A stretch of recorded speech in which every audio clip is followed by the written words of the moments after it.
आई हमनी के बिहार में बड़ी चर्चा में रहल आरती छोटू प्रेम जौन करत रहे लो। हमनी के दिल्ली में से लेट खबर मिलल ह, सुन के बड़ा दिल में चोट लागल। ऐसा ना होके के चाही, प्यार के साथ खिलवाड़ ना होके के चाही, ऐसा केहू के ना करे के चाही। वही पर मन में एगो भाव आयल, गीत आयल, कैसे सुनी।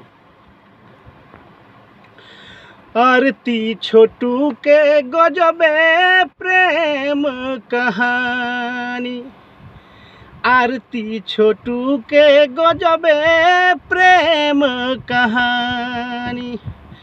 जे सुने अखिया से, जे सुने अखिया से आवत पानी।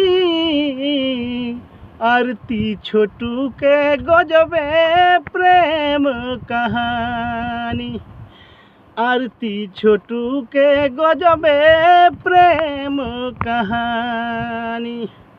मर गइल दीवाना रही गइली दीवानी, मर गइल दीवाना रही गइली दीवानी।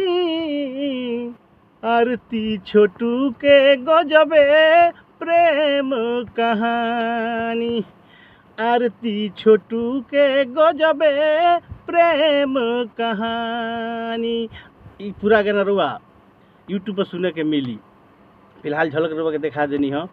कोशिश कैले बनी कि पूरा कांड कैसे भइल, के मारल, कैसे का भइल, पूरा घटना के एक गाना में कोशिश करके सुना दिले बनी। रोलो जरूर सुनेम।